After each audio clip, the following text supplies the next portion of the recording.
Hello, great ones. Welcome to the Live and Be Great podcast. I'm your host, Latanya Sampson McDonald. I am a life coach and a registered marriage and family therapist associate.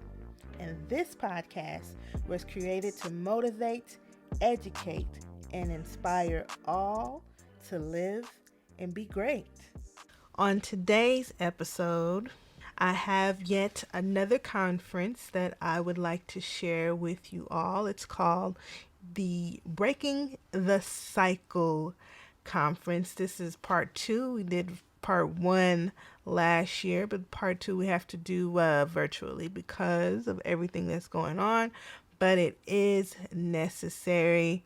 You're talking about how can we start to move forward?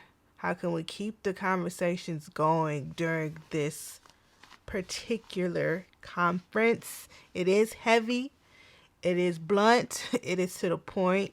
You may not agree with everything, but I just want to inspire more conversations about this because the fight is not over until we are truly free, until Black people are truly free, until we get this stain off of America, which is racism. Okay, so I hope you enjoy part 1, and of course part 2 will be coming in 2 weeks as the next episode of the podcast. All right, enjoy.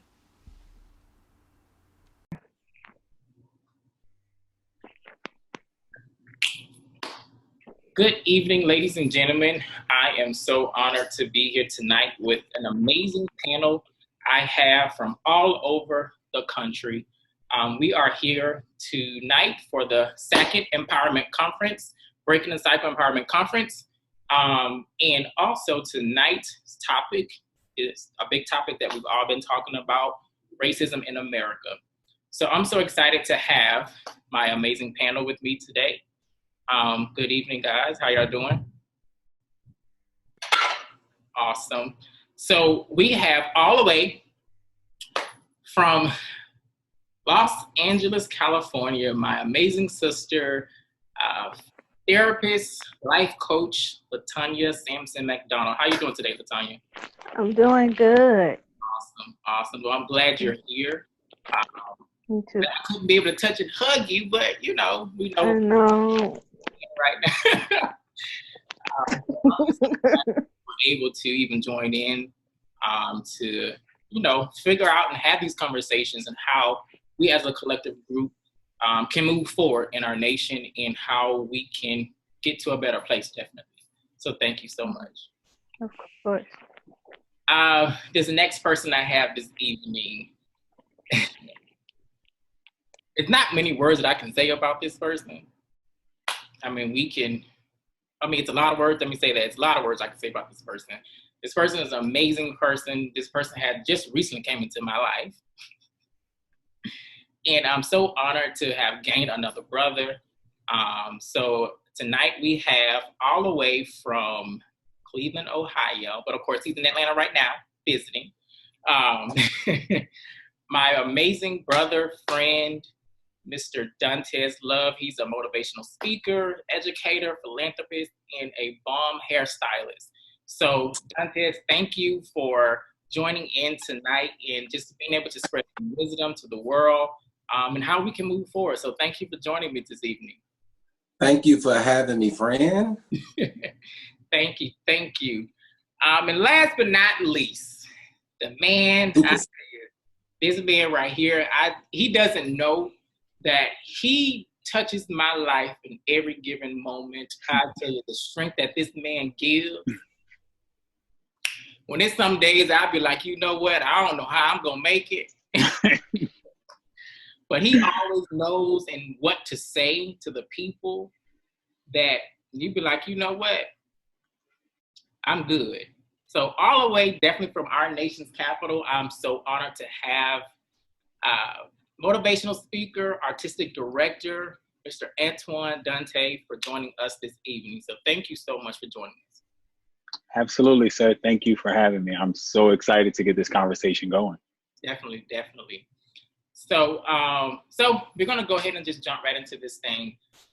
So we all know right now in America, or across the country, across the globe, actually, we've been dealing with this pandemic since we were talking about pandemics, or we're in a pandemic still, for years. This pandemic of racism, you know, this is something that we have been dealing with as African Americans for years. And this is just one pandemic that we just can't seem to find a vaccination for. So tonight, I want to definitely start having that conversation and figure out how can we find that vaccination? How can we overcome? How can we come together and not see color? To see everybody for who they are. It came to me when I first heard about George Floyd, the death of George Floyd, and the videos will start circulating, of course, social media. And no lie, I began to cry.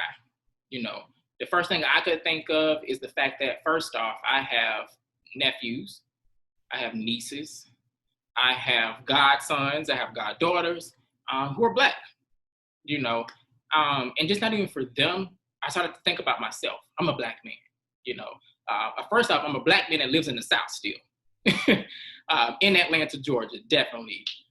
So that's all that I could think about. And I remember a few days later, after, people were protesting and rioting and the looting going on. And I remember one day I went into a state of meditation and I just began to start speaking with God. And I just said, God, we need you right now. If it's ever been a time that we need you now. We need that strong God right now. And after speaking with God, God revealed to me and just said, I'm going to show you something. Just watch. A few days later, the news, everything is that's just all on the news, protesting. And one day, I think it was probably a few states, a few cities that were protesting. So I'm like, okay, well, God, I'm not catching on what you're trying to tell me right now. It ain't making sense to me. Please talk to me. Give me some answers. And days going on, and every day you're hearing that 10 states are protesting across the country. 20 states are protesting across the country. I'm like, okay, still ain't getting it, God. Still ain't making sense to me, but, I know your ways are not our ways. So I'm going to just sit back and just let you, reveal yourself. Because right now, God, we need you to reveal yourself to us. And before you know it, days later, there is on the news of 50 states across the country is protesting. So I'm speaking to God and I'm like, okay, God, okay. I see, we're protesting. Yeah. And it wasn't till the one day I turned on the news and it said 50 states across the country is protesting, plus 18 countries. And God revealed to me at that moment, I was unifying y'all. That's what I've been doing this whole time. You've been praying a long time. Y'all been waiting a long time. You probably thought I wasn't answering any prayers. But this is the moment I'm showing you right now. I'm unifying the world right now. I'm healing the world right now. And you don't even realize it. I said, well, God, it's you are you. You always come when we want you, when we need you, when we least expect it. And a lot of times, definitely, I think we as people, we don't realize things. We take things for face value and we'll say, oh, well, yeah, unfortunately, a person lost their life doing all this, And I was actually talking to a friend. I said, I hate to say it this way, unfortunately, we all have a purpose, and he could have been that sacrificial lamb to bring this world together. We don't know. We don't know.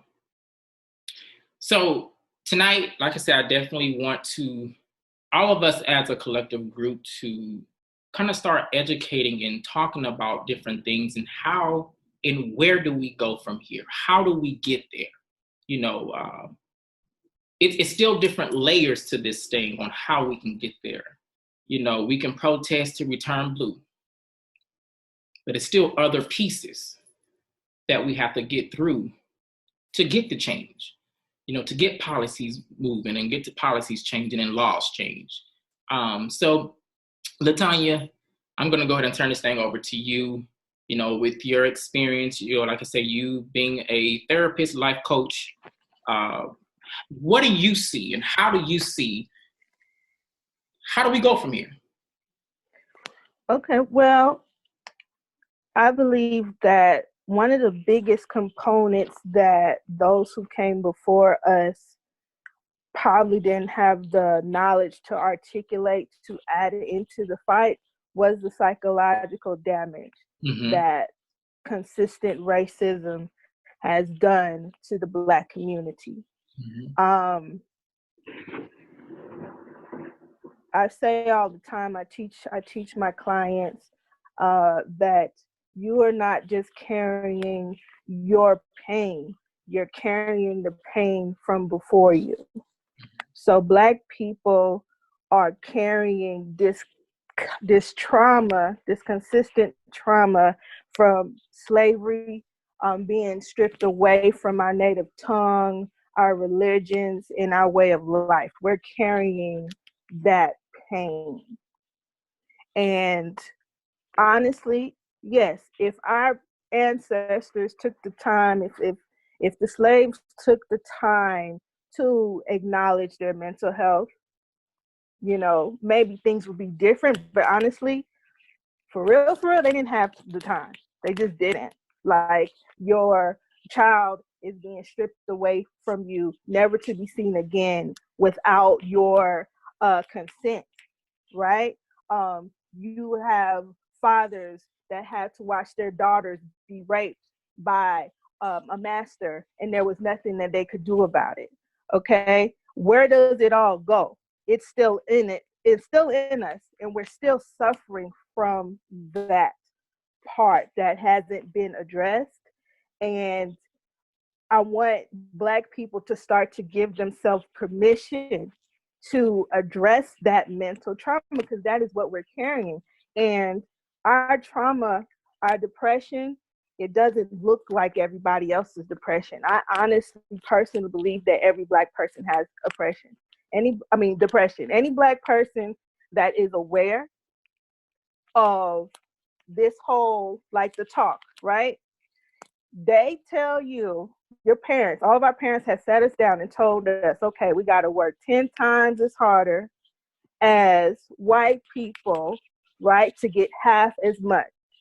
Yeah. But did our parents have the knowledge to take a beat and let us process what that meant? Nope. Okay, so go to school, get good grades, get a job, boom. Just move on, because that's what their parents did, and their parents did, and their parents did, and their parents did for survival. And we never had that space to just feel. There is no book for me, even in being in psychology, there is no book on how I'm supposed to teach Black people to cope with something they'll never be able to change. You cannot change the color of your skin, right? So how that somebody is aware, how could they not feel that pain and then get to the point where they're tired of it? When you've seen the uprisings, when you've seen the riots, when you've seen the destruction, that's what it is. It's that pain. The pain needs someplace to go. Exactly. And I understand the rioting, right? I understand the protest. I think they should both understand each other, because, okay, when it comes to looting, no amount of that stuff that they're taking will amount for the amount of pain that Black people have endured for over 400 years. Yeah. Okay? America has taught us, even as Black people, as human beings, as Americans, right? They have taught us to value materials more than we do our own bodies. And the psychological aspect of it is there's so much unlearning that we have to do, where we have participated in that erasure of our humanity because of that type of teaching, right? In our own homes. Oh, don't burn down your own home. You burn down your own home when you are unfaithful to your spouse. You burn down your own home when you refuse to talk to your child. You want to hit them instead of talking to them. You burn down your own home when somebody, your family member, comes to you and says that I'm depressed, and you tell them to just pray about it. You'll be all right, or you put them out on the streets because you don't understand mental illness. You burn down your own home when your child comes to you as I'm trans or I'm gay, but you got to get out my house. That's when you burn down your own home. And that's in all cultures. That's not from us. That's not from our origins. We were taught that. Okay? So the psychological aspect is what we have to get back to unlearning and start loving ourselves. It is your ancestral right, to have healing. And for people who harmed you to repay you for your loss. Wow. That's deep. I mean, I love the fact when you brought up about this is 400 some years of undoing, of getting us to change the way that we think. So it definitely it's going to take years, and that's why I say the fight never ends. What happens, let's say if laws start changing next year, it still is hundreds of years of undoing that.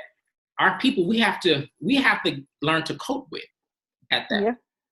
So the fight never ends for us, unfortunately. We're always going to be having to fight more. And even like I say, once that change happens, you don't get complacent with it, because we can easily get back into oppression again, and then we're stuck. And that sets you back even further now. Right. So I definitely love that, and that is extremely true.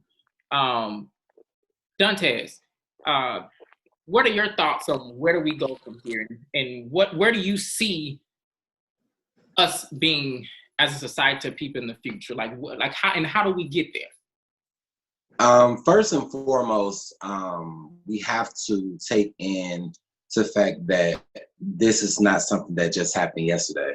So we can't expect results tomorrow. You get what I'm saying? I definitely agree with LaTanya on the mental health thing, because I was a person that was in that place, and going to therapy and finally getting to that place where I love me despite flaws, despite everything, even with everything that happened in my past.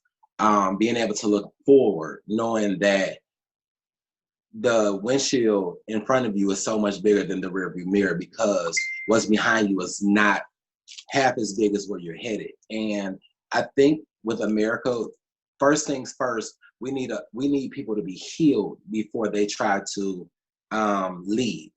Because what's happening is you have so many people leading hurt, and they're not making a difference, because hurt people. And when you exude anger, when you exude hurt, what you're doing is you're sowing the seed of hurt, and you're not giving the answers that's needed. So first things first, I feel like we need to heal as a people. We need to stop allowing 400 years to dictate our next step. We need to allow 400 years to be the foundation of where we go next. And I believe that we will be in a dynamic place. But again, the hurt people have to heal, because when I was hurt, I dealt with things so differently. Now that I'm in a healed place, even moving back to Cleveland, my response is different. My thought process is different. And, I believe that Black Lives Matter, but Black lives should have always mattered, not only to other races, but to us. And, LaTanya said something else that just like, I don't know if y'all saw me over here, just kind of almost jumped about my seat, because when your grandmother teaches your mother something, your mother teaches you that, that becomes a law. I don't agree with that anymore, because a lot of times when people have taught you wrong, you live wrong, you hurt wrong, and all these things. So now the therapists have so much more work to do just to fix the foundation. And it's so hard now because we're afraid of how people receive us. I'm at the place where I love Dantes so much. My caramelly brown skin, all that good stuff. And it took me, like, I'm 37 years old now. It took me a long time to get to this place. But because I'm there, my life has always mattered. You get what I'm saying? And that was something that was instilled in me. And I believe that if we, as a people, you know, you bring up scripture, y'all know I'm a minister, so elder in training. So, you know, I always go back to that book. You know, if my people who are called by my name will humble themselves, humility is going to take us far. Yeah. Mental healthiness is going to take us far. I know y'all, that probably wasn't, you know, grammatically correct. I just made it up right now. Roll with me. I was on the road. But I believe that, honestly, if we're honest, if we're transparent, we can move forward. Otherwise, we're going to continue to have people protest. Laws are going to change, but hurt people are going to be in leadership, and they're going to lead people back into oppression. And it's going to keep getting worse and worse because there will never be a resolve. Right. No, you're so right. Hurt people, and we preach about that every day. That's the one thing I think about this country, where everybody is hurt. Everybody's messed up, you know. And again, like you said, you have people in leadership, and they're in these positions, and they're just still giving out hurt, which is why this nation cannot really go anywhere. That's why we seem like we're just stagnant. We do tend to move a little bit, then we kind of get set back. We 20 more steps, and it's like, okay, well, I felt like we was going somewhere, but now I'm lost again. So definitely, you know, on the spiritual side, you know, we definitely have to, you know, I always think about, as a kid growing up, you know, being in American history class, and, you know, they often would teach you the one thing that this nation stands on: in God we trust. And I think we've got so far removed from that. We're so far past that. It's so far past, almost. And it's sad, because we tend to utilize God when we want to, when it's convenient, as a nation. But then we still want to do other scandalous work up under the rug. And, oh, okay, well, it didn't matter. But no, you can't tell me in God we trust, because the way I see it, if we preach that God is the head of everything at that point, we can't only just use him when it's convenient, you know. Absolutely. It definitely has to be, hey, if we're going to say in God we trust, we need to trust everything that God is going to be giving. And we have to always remember to put him first, because if we're not putting him first, like I say, a house divided will what? Always fall. But I honestly believe, Rashawn, that's where we kind of went wrong, because even though I feel like the olden church didn't do things perfect, or they didn't do things all the way right, they wanted God to know that he was first so much that they would say, don't wear red lipstick because it'll send you to hell. You know what I'm saying? So things like that I understood. But I just feel like we're getting to the point where the older you get, the more bitter you become. And I was watching, what is it, the show with Whitney on it, The View? I think it's The View. Yeah. Yeah, The View. And Spike Lee was on there. And as he was talking, it made me want to change the channel because it was so much bitterness. Your cause was perfect. Everything that you were fighting for was right. But the way you did it, it will push somebody away. And it's damaging. Definitely. It's damaging. So Definitely. Completely agree. So we're going to turn this over to Antoine. Antoine, what do you see? Where do we go? How do we get there? How do you see that happening for us? And just tell us a little bit your thoughts. So I heard my two other panelists say a word, and everything that they said educate. And if we don't educate ourselves, nothing else out there will matter. No loot, no form of looting, no form of rioting, no burning down, no march, because they did that 40, 50 years ago. Mm-hmm. And we are still in this predicament where we don't matter because we're taking the $1,200 stimulus check, put a smile on our face, and all is well. And that's not the case. LaTanya said something about, the whole aspect behind materialistic. We're so trained and we're so groomed. Our mental has become groomed and conditioned that when you really think about it, why am I stealing clothes from the store? Yeah. That's not going to change things for my 19-year-old nephew who go to a PWI and still find things unfairly. Yeah. That's not going to change for my 17-year-old mentee who, get picked on in school because he's a gay Black kid and the only one in his class. So I don't understand that I think when we change the narrative and when we take a right instead of a left and we start educating ourselves, I tell everyone, someone mentioned to me about, well, why haven't I seen you out there protesting? You have so much to say on mental illness and you have so much to say about the BLM movement. And everyone isn't called to be on the front line. Yeah, exactly. There was only one Moses. If you want to take it back to the book, there was only one Moses. There was only one Noah.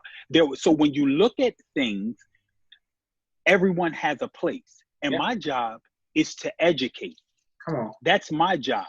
My job is to educate on this cause because us standing outside, no matter how many picket signs you make and no matter how large in the street you write Black Lives Matter, it won't matter if this is still as ignorant as it was 40 years ago. Uh-huh.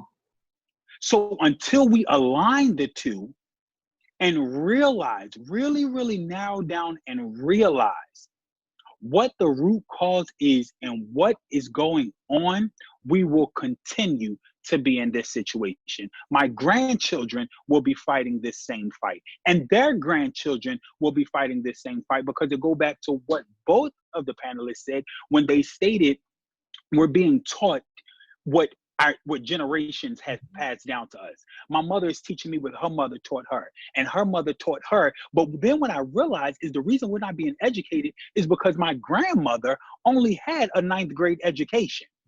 So really, what was she educating my mother? Okay, to have children, to raise your children, to give them love, respect, and education, but yet I can only teach you how to read and write where a comma go, but I have no idea that after or where a comma slice go. Mm-hmm. So how can I teach you about the history that was about our history and how to go about it in the future? Yeah. So that's the only way that we're going to move.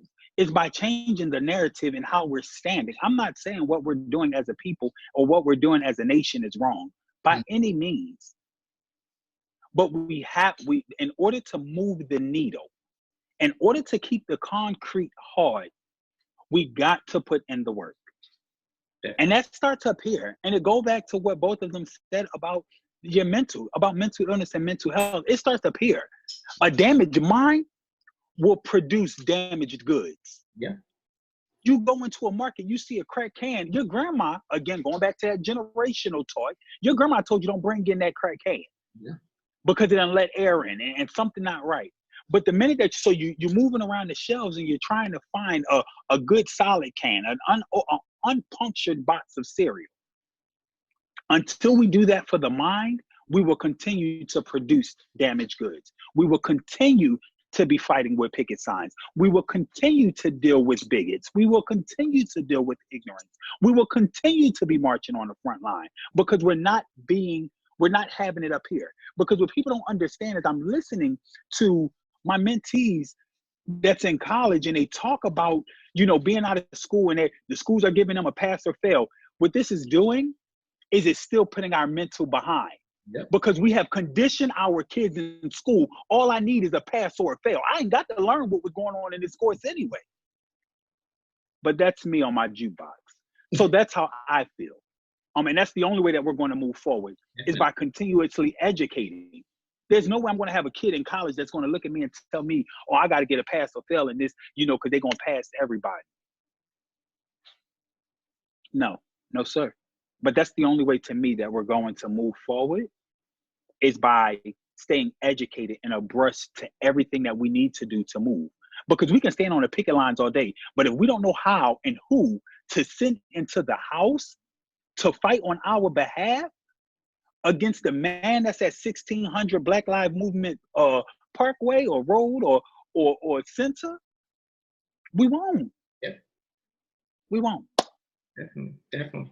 That, the word educating definitely is a big part. And that was one reason I wanted to do some type of conference or town hall and getting a group of people together to educate. That was the point behind it. Because again, like you say, we can be out there fighting till we are protesting till we blue in the face, but at that point, if you're not educated on what to do next, what are the next steps, then what? We're still in the same situation where, like I said, our children will be doing the same thing. Our grandchildren will be doing the same thing. So this is the time now, I feel that we definitely need to start educating. I definitely feel like it's up to our generation now to start really educating because like you said, 50 years ago, 70 years ago, our grandparents, our great-grandparents, who's not saying that they were right or wrong, but they didn't have that education. They didn't have that opportunity. So it's up to us that now that have those opportunities, thank God that they fought for us so we can have those opportunities. But now that we do and we are educating ourselves, the ones that are able to, like you said, because everybody's not meant to be on the front line, but the ones that now that know how to play the game, it's time for us to now start stepping up and start educating those ones that are on the front line that, hey, okay, this is our next step. This is how we're going to get to the next level now. We fought, we've done what we had to do. So now this is how we're going to get to that next level. I think LaTanya was first. Go ahead, LaTanya. Yes, education. I think education is the tool for change, and understanding our own way we contributed to the erasure of our existence is very important as well. Like certain things that we did before we can no longer do, right? And I'm very nervous, okay, to say certain things because I feel like I have so much information that if I were to speak it and teach every person, every Black person, they may want to take me out. Right. Because I've been able to connect the dots, right, on how we do it. And it's very, it's nervous. It makes me nervous, but I know it wasn't meant to stay in me, right? So I have to let it out because God allowed me to see it for a reason. Okay. So when we look back at the sit-ins, right? There was damage done there. When you tell your child, okay, we're going to train you for these sit-ins. If the white people spit in your face, push you down, kick you down, you sit there and you be peaceful, right? There's damage there, because what you're doing is teaching your child to endure, right? You teach your child to be peaceful, to sit there and let them do what they need to do. But they come home, the shoes are in the wrong place, and you slapping them across the room. You've just now given these strangers who care nothing about your child license over their temple, right?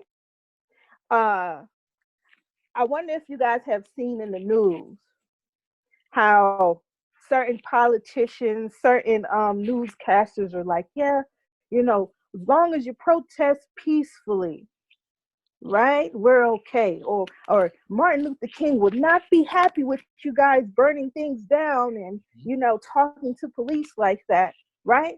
Because it's safe for them, right? It's palatable. And unfortunately, like I said, our ancestors didn't have the knowledge of how deep it was from the beginning, when the master would hand you, right, the whip and tell you to beat your child in front of me. I'll teach you how to do it here, right? And we're going to use God to say that this is what we're supposed to do, right? You see what I'm saying? And people just, oh, we just so happy to be here. We don't have to be treated like humans. We just, oh, you know, my master was so nice. We still doing the same thing, right? When you decide to continue to silence the pain, when you silence your pain, you're going to silence your child's pain, right? How many of us can remember that our parents felt like they had to be hard on us? I got to be hard on you because when you get out there, it's going to be harder.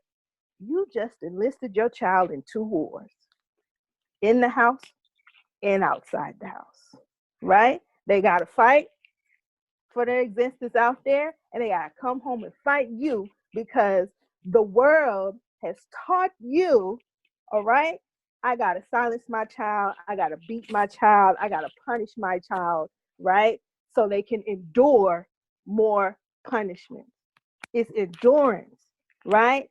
It's not sustaining, right? It's not encouraging, it's not empowering to continue to have these lies be taught to us. They didn't get it back then. That was the part that they were missing. You're continuing the slave mentality, right? That's why we got Black people that join gangs, right? Get jumped in. That's why we got Black people that join fraternities and sororities, and you know what goes on there. We all know we ain't stupid, right? That's why we got people joining certain organizations that tell you, I'm going to strip everything from you for you to just get a little piece of what I have, right? It's all a slave mentality and a tool of oppression and white supremacy. Okay, so we have to unlearn and see how we contributed that, right? Even down to the way that we look. Okay, Jay-Z, from the beginning of his career, he was called ugly, right? Let's take a look at Jay-Z. What makes him ugly? His African features. You see what I'm saying? Like it's so easy. We could easily like just jump into it, but it's so deep and psychological and embedded. We have to start asking each other these questions to educate ourselves, right? Because if the only thing that makes Jay-Z ugly is his big nose and his big lips, right? They've taught you how to hate yourself, and we're still doing it. Definitely. Mm-hmm. I know Dante's had his hand up. Dante's, I know you want to piggyback off of something.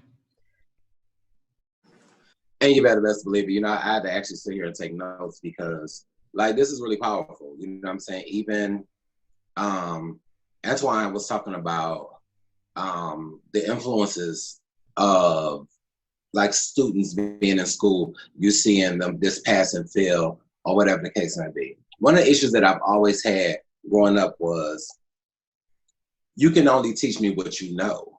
So the only thing that comes out of you is what's put inside of you. If you don't know how to be an entrepreneur, you will never be able to teach me how to be an entrepreneur. And I believe that, okay, this is kind of touchy for me because I have nieces and nephews. And for those that don't know, I moved back to Cleveland for my niece and my nephews. That was my decision because I asked my nephew a question about something that he should know at 15 years old, and he was not aware. But you know how to play every game. You know how to do everything that's quote unquote popular because of what society promotes.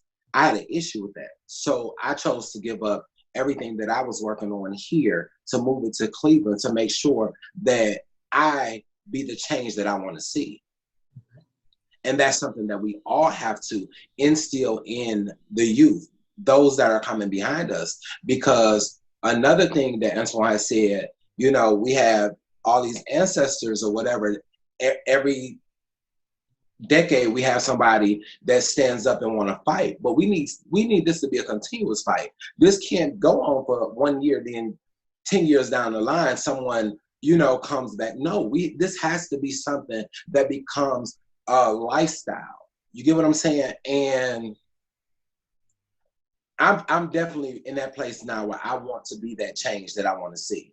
I want to educate young African-American men that there is positive men out here that make good money and they're not selling drugs, or they're not out here doing everything underneath the sun, because that's all they see. And you have to look at it. We live in a day and time where people are visual. What they see is what they want. And if they see this person's getting every pair of shoes, every new car, they want to do what's going to get them the material things. So number one, we have to reinstill the value of what life is. Yeah. The value of life has diminished. It's almost completely gone because people are killing people left and right, and it's sad. So we definitely have to be that change. The mentality.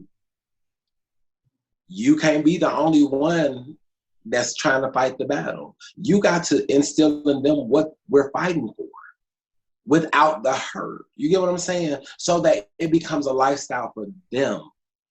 These gangs, again, I was pulled up in the gas station today. And I mean, they're just all standing out there with guns. Like, it was normal. First of all, you know, I'm old school. So I'm going to walk through the crowd. What's up? Good afternoon, good morning, and all that good stuff. How you doing? But the fact that you feel comfortable walking around with a gun exposed, because that's where we're headed. That's where we are. We're in that place now where people are so, I'm just going to say it the way it is. People are institutionalized on the outside. We're institutionalized. Everything that they're putting across the TV, they're making sure that we see it first. They're making sure that it appeals and appeals to us. And that's what's good. Everybody has said it on this panel. The mind. It starts in the mind. And how do we change it? Because we have to, again, be that change that we want to see. So listen, I walk up to people now and just have a conversation. Listen, we live in a day and time where this is what you see. Let me show you something different. Because I'm not going to come to you with a problem without a solution. And that's what we have to mentally prepare ourselves for. We have to come with solutions and not just problems. Definitely. Do anybody else have anything they want to piggyback on before I jump in? Or okay. So yeah, the Dantes, you're right, definitely. You and Latonya, you're both are right. You know, we don't, like I said, the mind is a terrible thing to waste. You know, that old saying, it really is. And that's why I say it definitely is up to us to start educating each other. You know, we definitely have to get out of that mindset of killing each other, because at the end of the day, life matters no matter what. Rather, if you're a black man and I don't like you, I'm not going to come and take your life, because that life still mattered. We definitely have to learn how to, as a ethnicity of people, to start coming together more. We got to definitely start supporting each other more. We can't talk about it today, and just because something is going on, well, we ain't gonna want to support the white man. But then, as soon as the white man throwing you a little stimulus check or throw you a few dollars, you back at Lenox Mall buying up everything in the mall. But then you turn your neck, or you turn you turn your nose up to your fellow brother that's a black business owner that's trying to get his business off the ground. But you ready to go give the white man their money though. So we definitely have to start educating each other, man, and start supporting each other more. You can't expect them to respect you if we can't respect each other. And that's just simple. They already know, but they're going to tear each other down. So if they don't respect each other, why should we? We're going to help them. Because they're killing each other on left and right. So let's just go ahead and help them then. So we definitely have to educate each other. We definitely have to start these conversations. Because definitely, like I say, it's up to our generation. And I cannot stress that enough. Because when my kids come along or my grandkids come along, I want them to be well-versed and well-educated enough to continue the fight.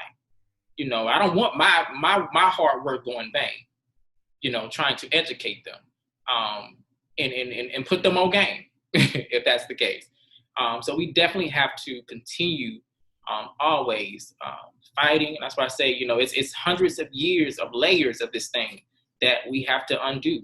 And unfortunately, I don't think it probably will happen in my lifetime. Probably by the time my kids come along or grandkids. But again, it's up to me now to start educating them, setting them up, so when certain things do come their way, they know already how to play the game. I'm not going to have that. This is how it needs to go, and demanding those changes and staying firm on those. So I want to kind of touch on something that I've been hearing a lot of people for years would often say, especially in our community, the Black community, that my vote doesn't count. I think that's something that we definitely need to start educating each other on and getting out of that mindset.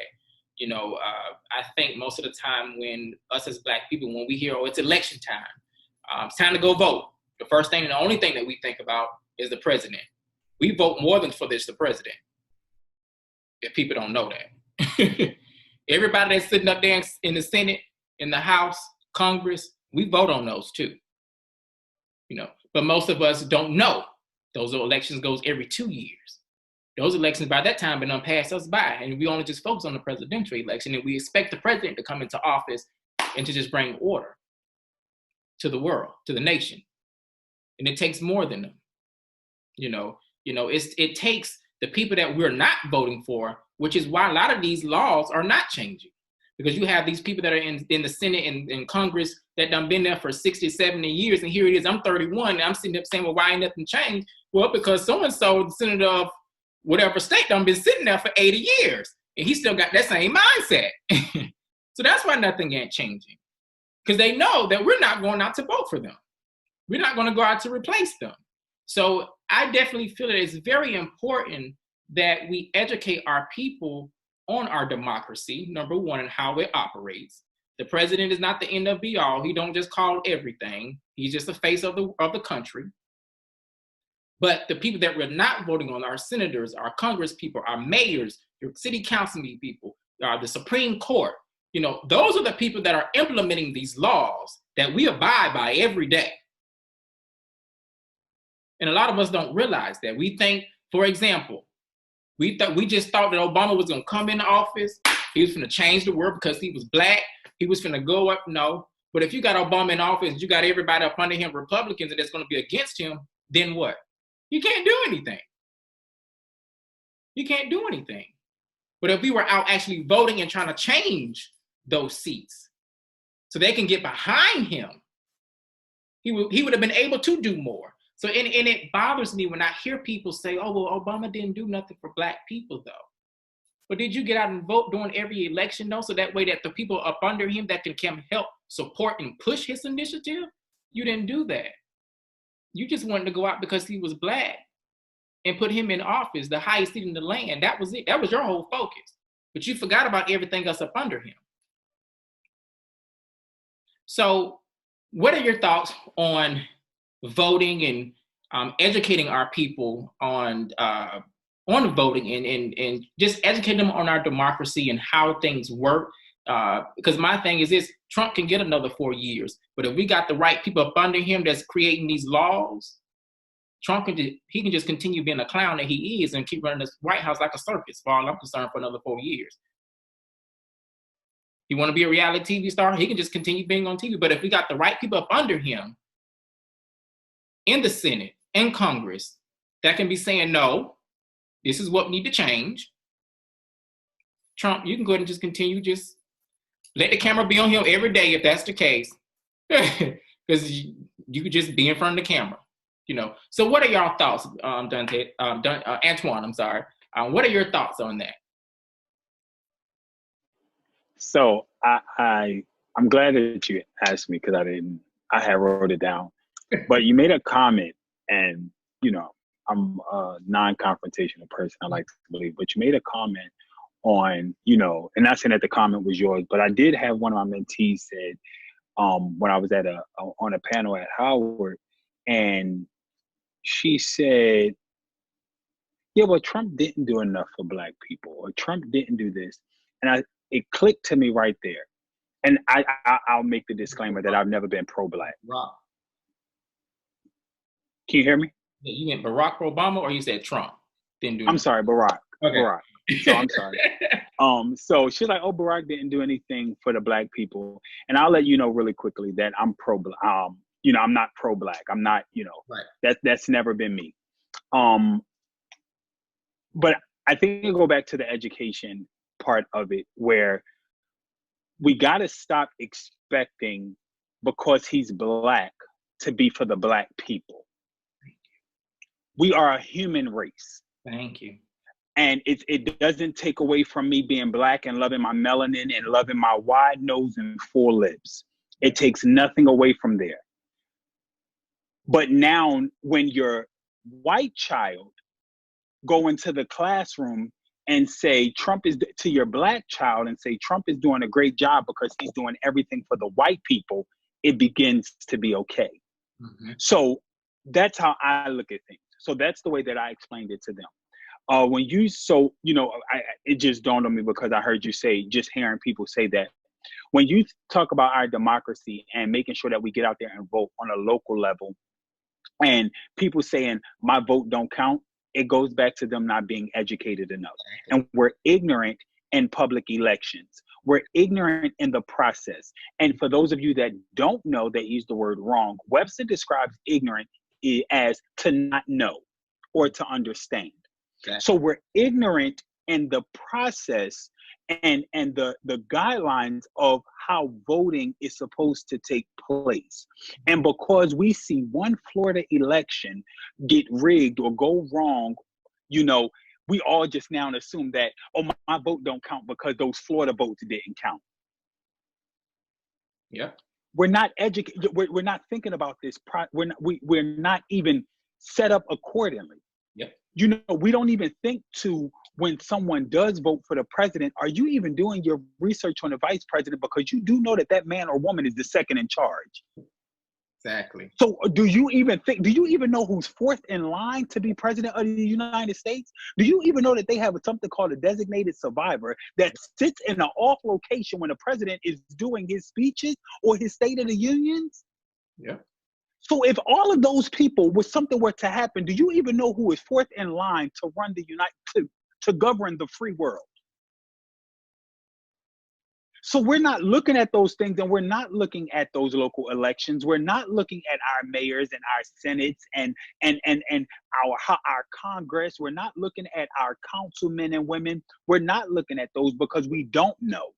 Yeah. We have no idea what they do. Yeah. Exactly. We don't even know that local laws are passed on a local level. Mm-hmm. Exactly. We don't know those things. You got parents out here who are questioning what Trump is doing or what the lack of what Obama did, but you didn't even get out to see who your Department of Education secretary is. Yeah. So again, we're not. I tell everyone this: mathematics is the universal language. 1 + 1 = 2. However you look at it, it's the same way of reading. Whether you're reading left to right or right to left, it all makes sense right in front of you. The first thing you got to do is pick up and read. Yeah. When you look at a mathematical equation, the first thing that you need to look at is the symbol that's going to allow you to add, multiply, subtract, or divide, and then you can know how to do your problem. But we're not looking at that. We're just looking at 4 and 4. Yeah. We don't know what that symbol is. So you don't know if I'm adding 4 and 4, subtracting 4 and 4, dividing, or multiplying. So I think that it's extremely important that we educate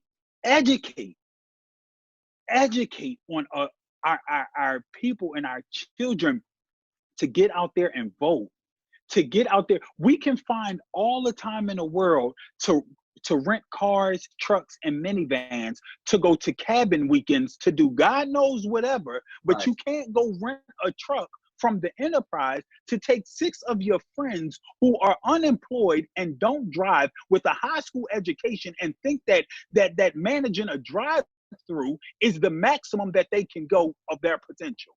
Yeah. They're not going to know where their election starts at. They don't even know what their business just got for their stimulus package. They don't. So as long as we are ignorant to that, those things won't change. So Yeah. I think that this whole conversation stems back to educate and how we educate our people. Exactly. Get out there and be that voice. It's important. It's important. You made a very good point where Trump, the president of the United States, whomever he or she may be, can't do anything without a sign off. Yeah. You can't do any, but do we know you can't do anything? So you're right. If Trump get another 4 years, let him have that entire Oval Office. Because the House is what I'm worried about. Yeah. Because see, Aunt Nancy that's sitting over there, that's, I respect her. Yeah, exactly. Because there's an understanding. Mm-hmm. So that's it. That's it for me. Definitely. I feel you. LaTanya, what are your thoughts? Everything Antoine said. I think it still really goes back to the mental portion, but also I think the Black community needs more understanding of each other, because sometimes we may get an elitist attitude just because we got a piece more education or a piece more money or whatever, right? I think we need more, we definitely need more understanding. Like, if you believe, like I put it this way, if you believe that Dylan Roof, right, the one that went in and shot up the church, if you believe he had mental illness, right, so does the Crips and the Bloods. Get what I'm saying? Like, it's another way of teaching us to separate ourselves, right? Just because some of us did what they told us to do. We learned their educations, we played their rules, and okay, great. That so-called makes us closer, but it doesn't make us better, right? I respect the 2 sons, twin boys, mom in jail, dad never around. One became a doctor, one is a drug addict. I respect both of them the same, right? Because they both decided to acknowledge their pain. Okay? Now, how they found it, all right, we can agree and disagree, but they're still human beings. So if we can come together, right, and approach the person that understands that it hurts, because, like, yeah, we want to get to the point where we're all more of us are thinking the same, right? But there's still some of us that are still hurting, right? It's still some of us that, okay, they say, okay, get up, get a job, whatever the case may be. You may be looking at somebody that, looks like us as lazy, but you don't know the mental warfare they're going through just to get out of bed, right? So it's okay when it comes to education and educating people on how to vote and things of that nature. It's okay to reach your people where they're at, right? And not approach them as in, well, you should just know. I did the reading. You should do the reading. No, like we just sat here in the beginning of this conference and talked about we ain't healed yet, yeah. Right? So some of us, your brother and your sister, is still in healing, still trying to figure out that. They still haven't been able to figure out that they hurting from it. They think, oh, I'm fine. I'm going to just do this. Whatever. Doing it wrong, but I'm going to just do this. Like that part, we got to bring it back down and stop this separation just because people don't know. Help them know, right? It's all about your approach when it comes to things that are affecting us. A lot of people just don't know, and they're still trying to figure out the first thing, right? We don't have to leave people behind. We can reach back. Okay, you can reach back.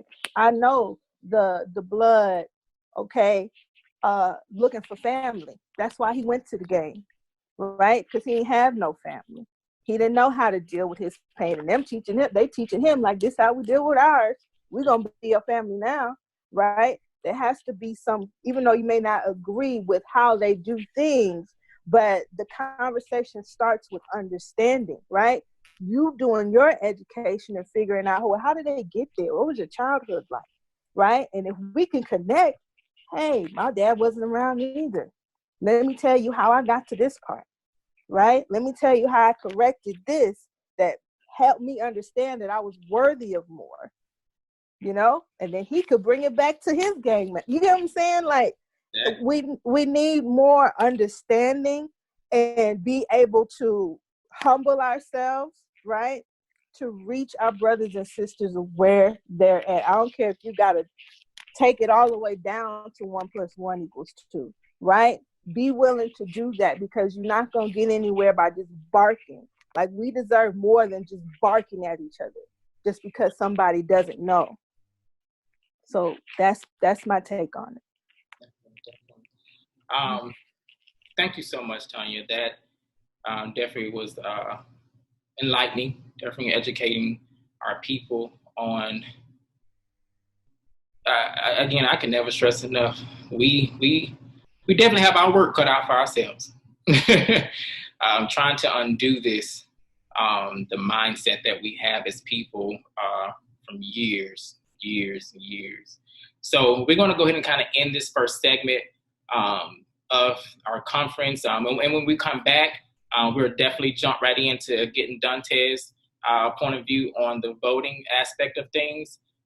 So we're going to go ahead and just take a break, and we'll be back shortly. The Live and Be Great podcast will be airing every other Friday.